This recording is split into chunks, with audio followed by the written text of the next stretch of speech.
Olá, essa é a última aula do curso Estéticas da Experiência. Nesse percurso todo, a gente vem falando sobre a importância da presença dos corpos com deficiência nas artes cênicas. E por último, a gente vai falar de uma área bastante antiga, não é? Mas ao mesmo tempo recente, dentro dos estudos das artes cênicas, que é a performance.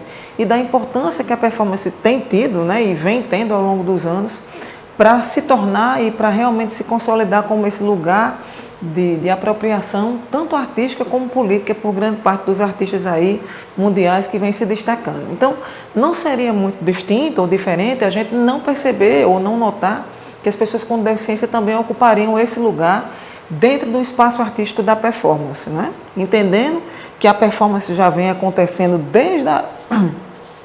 desde a década de 40, né, nos rappings, no movimento da Bauhaus, no movimento dadaísta também, né, os dadaístas aí considerados como os primeiros performers, né, da sociedade desse século XX, né, desse iniciozinho do século XX, mas entendendo também a possibilidade que os estudos da performance nos dão e nos vem dando até aqui, quando eles se aproximam dos estudos da deficiência. Então, eu trouxe aqui no slide hoje 3 exemplos de artistas que me influenciaram também como pesquisador e como artista e que são responsáveis aí por essa discussão do fenômeno da deficiência, né, nesse campo de estudos que é o campo da performance, né, que é que representa esse lugar realmente do acontecimento. Então, quando a gente pensa em performance, pensa em teatro e pensa em dança, a gente difere a performance dos estudos da dança e do teatro pela possibilidade que a performance tem de acontecer, não somente de representar a cena, mas de apresentá-la viva, sólida e real à sociedade, né? Então, a performance é justamente esse espaço de acontecimento, né? Esse espaço ritualístico, esse espaço de trazer o acontecimento humano, as ações humanas, a realidade humana para dentro do aqui e agora. Então, essa caixa cênica, na verdade, é uma caixa onde a gente apresenta esse aqui e agora, da forma como ele é. E pensando em tantos outros grandes performers, né? Como Marina Abramovic, como Orlan, como Sterlach, como performances realmente que têm a trajetória e que tanto nos influenciaram até hoje, pela possibilidade que eles tiveram de trazer a discussão sobre colocar o corpo em risco, então colocar o corpo em cena, então infringi-lo, cortá-lo, massacrá-lo, então evidenciá-lo como corpos que não somente apresentam membros, apresentam a sua biologia, mas corpos que apresentam histórias, trajetórias, cruzamentos, desistências, né, e insistências também. Então, nesse primeiro momento, eu vou começar apresentando esses 3 artistas. A Lisa Bufano, que é uma performance já falecida, nascida em Boston, nos Estados Unidos, e que é uma pessoa que foi recentemente conhecida, especialmente no Brasil, né, a partir de artigos que pesquisadores fizeram sobre ela, inclusive eu, e a possibilidade que a gente teve de trazer um pouco do trabalho dela para o Brasil, sobre o seguinte aspecto, né, de que, de certa forma, o trabalho de Lisa inaugurava um outro campo dentro da performance, que não era mais o campo das certezas e das exatidões. Então, Lisa é uma artista, uma performer e também artista visual, que trabalha em cima do espaço existente entre ausências e presenças, né? Então, ela como uma mulher amputada, né, e praticamente amputada dos 4 membros, adquiriu uma bactéria aos 24 anos de idade que foi responsável por essa perda, né, tanto dos membros superiores, de parte dos membros superiores, como dos membros inferiores. Então, Lisa buscou, a partir do drama pessoal que ela vivia, construir ou pensar numa possibilidade artística de materialização desses espaços que faltavam no próprio corpo dela. Então, ela cria essas estruturas protéticas, né, que são estruturas que mais ou menos preenchem esse corpo, então mais ou menos preenchem essa ausência e dão uma outra dimensão para o que a gente até então poderia categorizar como corpo, né? Então, esse corpo dela passa a ser uma outra coisa, passa a assumir a forma que ela desejasse, então passa a assumir outras potencialidades, outras necessidades. Então, essas estruturas protéticas que ela mesma criava e concebia e desenhava, né? Eu pude conhecê-la nos Estados Unidos durante o período das pesquisas, então era um espaço tanto de investigação dela, de apropriação, como de uma certa maneira um espaço de cura, de reabilitação. Porque a partir dessas extensões corporais que ela criava, era uma outra forma, uma outra possibilidade dela se reinserir no mundo, né? Então, no mundo de andantes, no mundo de perfeições, no mundo de eficiências. Então, entender basicamente o trabalho de Lisa é entender como essa dimensão do corpo, como essa falta, né, essa parte que falta, pode ser preenchida através de qualquer forma, qualquer ideia que ela conseguisse conceber ali no papel. Existe muito essa ambiguidade, essa relação estar, não estar, estar presente, estar ausente no trabalho de Lisa. E, ao mesmo tempo, ela desenvolvia próteses que variavam desde troncos de árvores, que ela mandava cortar, né, e calçava esses troncos de árvores e saía arrastando nas ruas, nos parques ou nos espaços teatrais, até a cauda de uma sereia, que ela mandou desenvolver também, para uma performance que ela realizava dentro de um aquário muito grande, eram estruturas muito grandes de apresentação das performances, e também formas protéticas tradicionais, né, como as próprias órteses de titânio, de carbono, de fibra de carbono. Então, ela meio que buscava transitar nesses espaços onde ela podia trabalhar a imaginação, o universo fantástico, o miraculoso, né? Então, tudo no trabalho de Lisa é ao mesmo tempo grandioso e ao mesmo tempo muito humano, porque ela vai justamente dialogar no que é mais plausível da nossa corporeidade, né? Que é a relação do corpo com as suas perdas, né? Com as amputações, com as cisões, os cortes, as falhas. Então, isso é muito presente nesse trabalho dela enquanto artista, pesquisadora e criadora que ela é. Infelizmente, Lisa falece em outubro de 2013. Eu tinha acabado de chegar nos Estados Unidos, tinha apenas 2 meses lá, ela se suicidou. É um fato até hoje muito mal compreendido lá por toda a classe artística, ninguém nunca entendeu a perda, mas é uma artista muito reverenciada até hoje na Califórnia e em estados como Nova York. Foi construído um memorial para ela no estado de Nova York, na cidade de Nova York. E ela segue sendo uma artista ainda que influencia muita gente lá, e principalmente pessoas que vivem a experiência da amputação e que tem nela um referencial muito grande de prática e de pensamento artístico no campo da performance. Então, sou muito grata a ter me aproximado de alguma maneira do trabalho dela. O segundo é um outro artista, que é o Bill Shannon, que é um americano de Pittsburgh. Bill Shannon é muito conhecido nos Estados Unidos dentro da cultura hip hop e da cultura breakdance, porque Bill Shannon foi o primeiro bailarino com deficiência nos Estados Unidos a criar uma técnica, que é a Shannon Technique, que ensina você a dançar sobre muletas, tanto é que o apelido dele lá é Crutch Master, que é o rei das muletas, ou o mestre das muletas. E o Bill Shannon percorre sinuosamente essa linha entre a cultura hip hop, o breakdance, a performance e as artes visuais, né? Porque ele também é um artista média, né? É um média criador, trabalha com mídias, trabalha com vídeos, com criação de vídeos, com formatação, com arte digital de forma geral.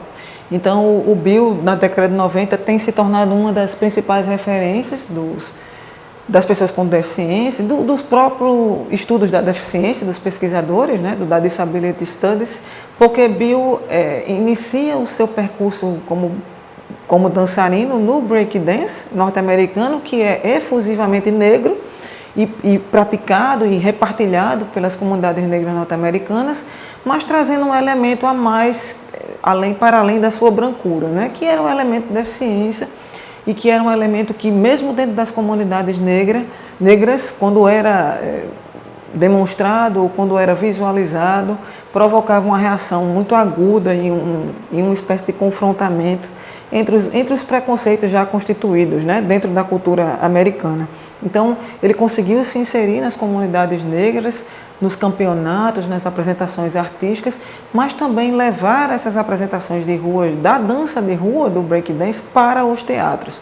Então, se cria um movimento e uma relação muito contínua a partir do trabalho que ele desenvolve lá, influenciando até o Cirque du Soleil, que durante a década de 90 convidou, né, para integrar a companhia como um dos coreógrafos, né? Então, foi o primeiro coreógrafo, digamos assim, que vive essa experiência no corpo e que foi reconhecido por uma companhia tão grande como o Cirque du Soleil, né? Então, o trabalho de Bill Shannon, ele, como o que ele mesmo diz, né, as próprias palavras dele, em uma entrevista que eu fiz com ele em 2014, lá em Nova York, que ele bem diz e afirma que, independentemente dele estar performando nas ruas com muletas, né, ele usa um skate também. Então, independente disso, o que acontece com ele ali, artisticamente, também acontece na vida real. E o que acontece com ele artisticamente é justamente o que ele filma, com a presença de um videomaker, né? Ele sempre performa na rua com alguém filmando, porque ele sempre tem a preocupação de filmar como as pessoas, ou o público em geral, direciona o olhar para o trabalho dele. Então, isso foi uma das coisas mais instigantes que eu pude perceber do trabalho dele e que influenciou muito o meu trabalho também, essa possibilidade de filmar e de tornar espetáculo a discriminação do olhar alheio. É um trabalho muito grandioso no que diz respeito à potência política, né, do que o corpo com deficiência enfrenta, né? Quando a gente pensa que o corpo com deficiência ele é sempre espetáculo, né?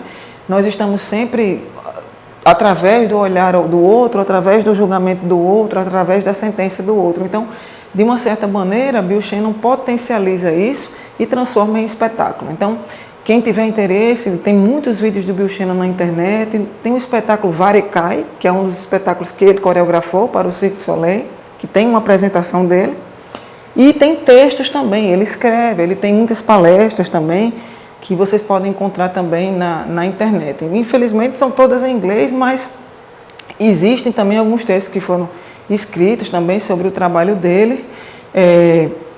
Agora a gente em março vai estar publicando a segunda edição de Deficiência em Cena e vão estar lá traduzidas todas as entrevistas que fizemos com ele lá e as contribuições que ele tem dado também à dança nos Estados Unidos e ao hip hop das comunidades ali de pessoas com deficiência que se reúnem esporadicamente, fazem campeonatos, fazem duelos, e não só duelos entre bailarinos ou b-boys com deficiência, mas duelos de b-boys mesclados, né, com e sem deficiências. Então, ele faz parte, ele integra um verdadeiro movimento cultural que já acontece há muitos anos lá, né, e que ainda no Brasil não são muitos bailarinos com deficiência que estão no hip hop, mas a gente já consegue ainda ver que já começa a influenciar alguma coisinha aqui no Brasil.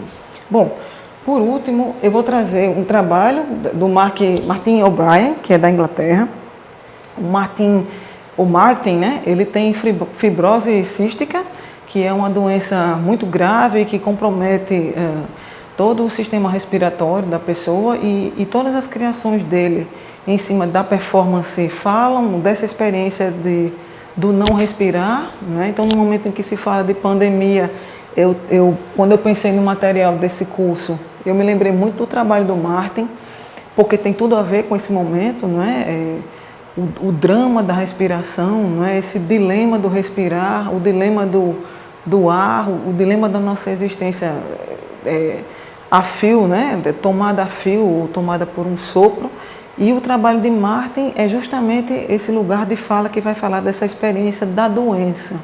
É interessante que a gente pense, quando a gente vai trabalhar com os estudos da deficiência no campo da arte, que não só as deficiências ou as sintomatologias físicas entram nos estudos da deficiência como um todo, como esse recurso analítico, mas doenças, enfermidades muito severas, doenças degenerativas, que não são deficiências visíveis, também são objetos dos estudos da deficiência no campo da arte. E o Martin nos mostra justamente isso, né? Ele não tem uma deficiência ou uma patologia visível, né? É uma doença que é particular, que é muito privada, é um tipo de deficiência não visível. essa doença que deforma, na verdade, ela causa deformações no sistema respiratório, mas que do ponto de vista do que se distingue, né, como deficiência, como doença degenerativa, ela também é abordada e também é estudada pelos estudos da deficiência. Então, o Martin ele vai fazer justamente a abordagem do que é o sofrimento em si, então do que é a doença enquanto sofrimento, então a ponto de você assistir performances dele em que ele vai se medicar, né?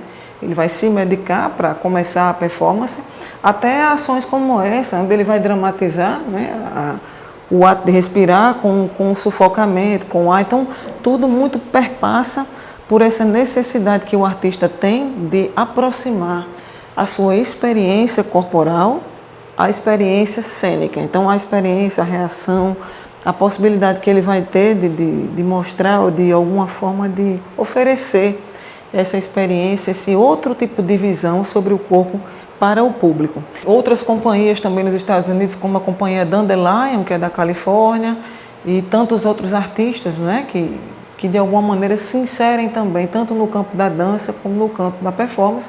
A minha própria experiência, vindo da companhia Roda Viva, mas saindo do mercado da dança, saindo do campo da dança em si, e trabalhando hoje mais focadamente com a execução da performance e com o objeto prótese, né? Quem conhece meus trabalhos sabe que eu tenho essa relação entre o que é patológico, o que é a doença em si, que afeta o meu corpo, que é o AVC, e a pesquisa de materiais, que a gente chama de materiais estéticos, né? Que é o objeto da órtese e da prótese. Então, o nicho de performers no Brasil com deficiência é um nicho muito seleto, é um nicho muito, muito pequeno, mas um nicho muito potente que vem levantando questões e vem tentando, galgando aos pouquinhos a participação em espaços de pesquisa como a universidade, né, como os institutos federais de educação e a própria classe artística como um todo, que já começa de alguma forma a se conectar ou a se mostrar mais aberta aos espaços, né, às necessidades de adequação,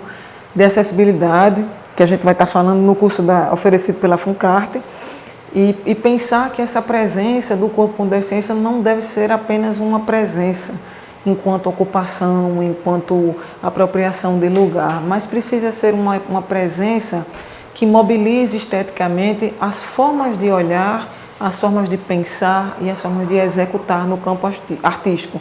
Então, dentro do que todos os recursos dos estudos da deficiência proporcionaram para o campo da arte, talvez o mais significativo, o mais importante dentro de todas as questões que já discutimos aqui nessas diversas áreas, seja justamente esse.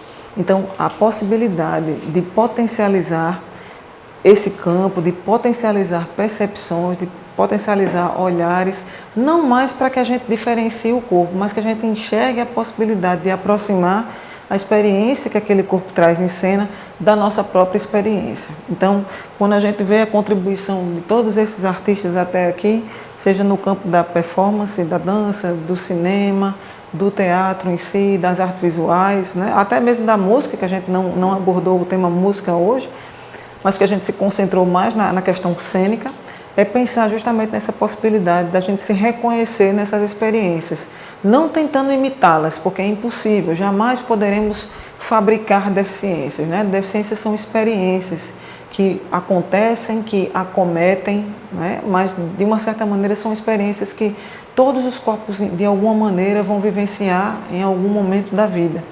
Isso é uma fala, uma prática que tem sido muito repetida, mas muito dita e muito verdadeira. A experiência, na verdade, é um processo que ou alcançaremos pelo envelhecimento, ou alcançaremos por motivo de doença, ou alcançaremos porque conviveremos com alguém que tem essa experiência no corpo, ou porque a gente vai se identificar, né? E eu gosto muito dessa última opção, porque a identificação talvez seja o lugar mais importante da arte, né? do campo da arte em todas as suas linguagens.